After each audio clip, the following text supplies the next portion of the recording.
It is an individual question that you need to ask yourself.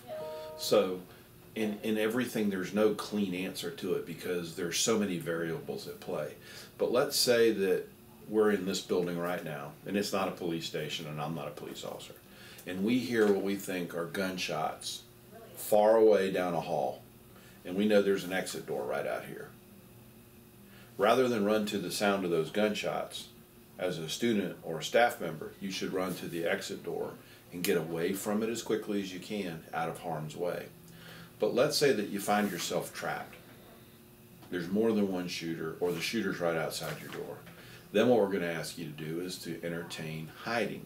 And that is closing your door, locking your door, barricading your door, spreading out in your classroom, being as quiet as you possibly can, putting those cell phones on vibrate instead of ring, and also, if possible, making it where the lights don't shine.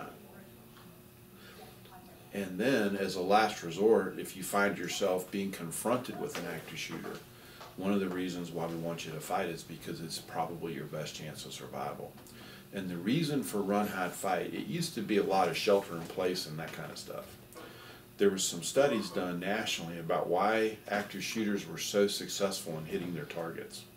When people that are trained to shoot had a lower hit rate than active shooters did. And what we found out is that most of the people that they were shooting were curled up in a ball under a desk or behind a chair or something like that, and they were just standing over and shooting them.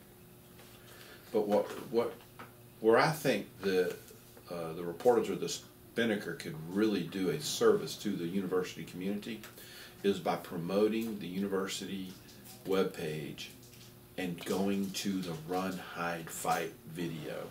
And that's just not for students. I mean, it's something that you should share with your parents or your friends. They don't even have to be in the university environment. The scenario plays out in a restaurant, in a workplace environment. It plays out in a university environment.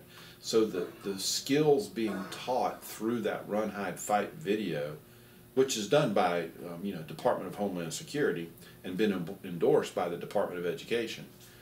Doing those things can help you survive a horrific encounter.